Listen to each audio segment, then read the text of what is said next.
વલસાડ જિલ્લાના પ્રવાસન ક્ષેત્રે હવે એક નવો સોપાન ઉમેરવા જઈ રહ્યું છે। વલસાડના ઉમરસાડીમાં દરિયા કિનારે પ્રવાસીઓ માટે એક આકર્ષક ભેટ તૈયાર થઈ ગઈ છે। રાજ્ય સરકારના પ્રયાસોથી હવે ઉમરસાડીનો આ દરિયા કિનારો પણ રિવરફ્રન્ટ જેવો લુક ધરાવતો થશે। અહીં અમદાવાદના પ્રખ્યાત અટલ બ્રિજની ડિઝાઇન જેવો જ એક નવો પેડેસ્ટ્રીયન બ્રિજ એટલે કે પગપાળા બ્રિજ બનાવવામાં આવ્યો છે। ગુજરાતના 1600 કિલોમીટર લાંબા દરિયા કિનારાને વૈશ્વિક પ્રવાસન ધામ તરીકે વિકસાવવાના રાજ્ય સરકારના પ્રયાસો હવે રંગ લાવી રહ્યા છે।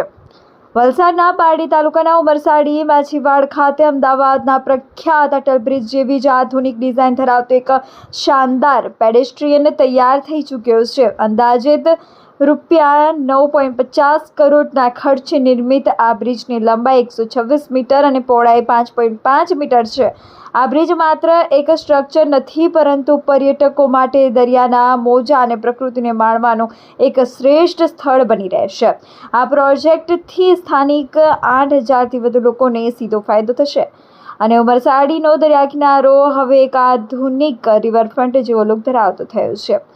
અહીં આવતા પર્યટકોને સાફ સુથરો દરિયા કિનારો અને બેસવા માટેની આધુનિક વ્યવસ્થા મળશે, જેનાથી પ્રવાસન ક્ષેત્રે નવી ઊંચાઈઓ હાંસલ થશે। મહત્વની વાત તો એ છે કે આ ભવ્ય પ્રોજેક્ટનું નિર્માણ કાર્ય હવે પૂર્ણ થઈ ચૂક્યું છે અને રાજ્યના નાણાં અને ઉર્જા મંત્રી કનુભાઈ દેસાઈ ટૂંક સમયમાં જ આ બ્રિજનું વિધિવત લોકાર્પણ કરશે। લોકાર્પણ બાદ આ બ્રિજ પર્યટકો માટે ખુલ્લો મૂકવામાં આવશે, જે દક્ષિણ ગુજરાતમાં પિકનિક અને સનસેટ માણવા માટેનો ફેવરિટ સ્પોટ બની રહેશે।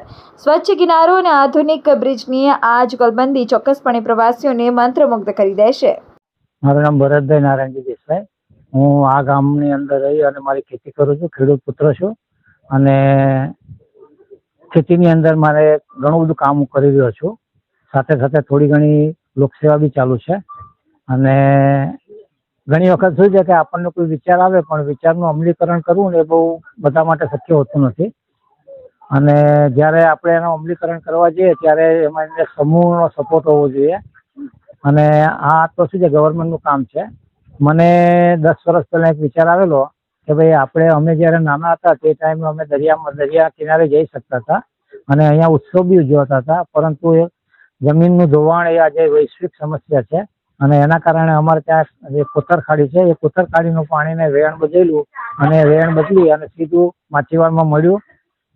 માછીવાડમાં મળવાના કારણે અમે અહીંયાથી જતા બંધ થઈ ગયા છેલ્લા 40 વર્ષથી અને એ વિચાર આવતા અમે વિચાર્યું કે ભાઈ આમાં કંઈક થવું જોઈએ, એટલે કનુભાઈ સાથે મુલાકાત કરી અને કનુભાઈને આ વસ્તુ સમજાવી અને કનુભાઈએ તરત જ એમ કીધું કે યસ, આ પ્રોજેક્ટ આપણે કરવા જેવો છે અને ત્યાર પછી એમણે જે ટાઈમે અમારે ત્યાં રેમ્યા મોહન જે કલેક્ટર હતા એમણે આ જગ્યા બતાવી અને એમણે એક ઇન્ડિકેશન આપ્યું કે તમે કનેક્ટિવિટી શબ્દ વાપરી અને આ પ્રોજેક્ટ બનાવો, હું આગળ ચલાવીશ।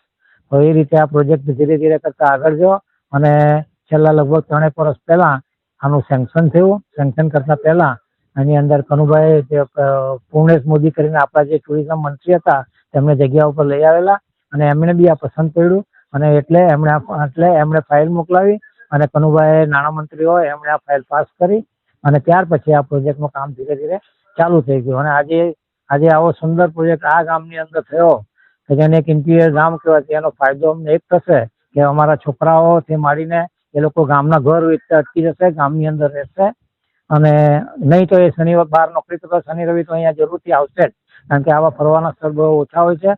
ગઈકાલની તમને વાત કરું તો હું તો નહોતો આવ્યો, મેં એવું સાંભળ્યું કે લગભગ હજારોના હિસાબે લોકો અહીંયા ફરવા આવ્યા હતા, એટલે આવનારા સમયની અંદર આ એક ટુરિસ્ટ સ્પોટ બની જશે અને એનો લાભ ગામમાં લોકોને મળશે, લોકોને અહીંયા રોજગારી મળશે। આજે રોજગારી એ મળવી એ તો સૌથી મોટામાં મોટું ઉત્તમ કામ છે।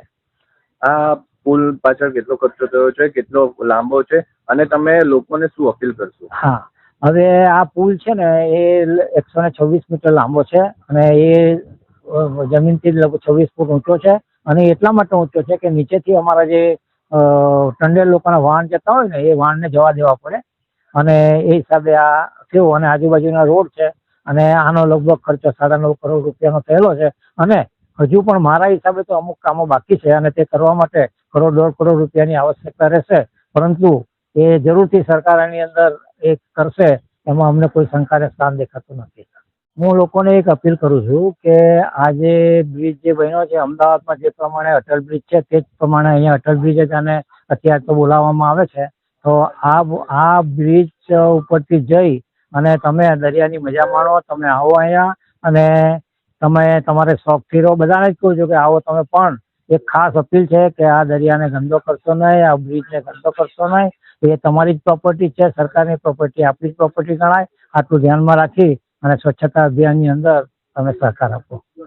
મારું નામ પ્રીતિબેન જતીનભાઈ હળપતિ છે અને હું પારડીના બાલદા ગામથી આવ્યા છે. આજે જ્યારે અમને રીલ્સમાં પહેલી વાર વિડીયો જોયું ને તો એટલું સુંદર લાગ્યું, પણ આજે લાઈવ વિડીયો જોયું છે તો આજે દિલો દિમાગ બહુ ખુશ થઈ ગયું છે. ને અહીંયાના એકદમ આજુબાજુનું વાતાવરણ બી ખૂબ સુંદર છે અને એકદમ શાંતિ છે. ફરવા જેવું આજે પારડીના બી ઉમરસાડી ગામમાં પણ આજે આટલું મસ્ત ડેવલપમેન્ટ થયું છે ને આજે અમે બહુ ખુશ છીએ ને સારું છે. આજે બહુ ખુશી થાય છે કે ઉમરસાડીમાં પણ આજે આટલું બ્રિજનું ડેવલપમેન્ટ થયું છે. ફરવાલાયક જગા બનાવી છે. આ છોકરા લોકો સાથે બી આવવું હોય ને ફેમિલી સાથે બી આવવું હોય તો ખૂબ સારું છે. એકદમ સારું છે. એમ ફરવાલાયક જગા થઈ ગયું છે એટલે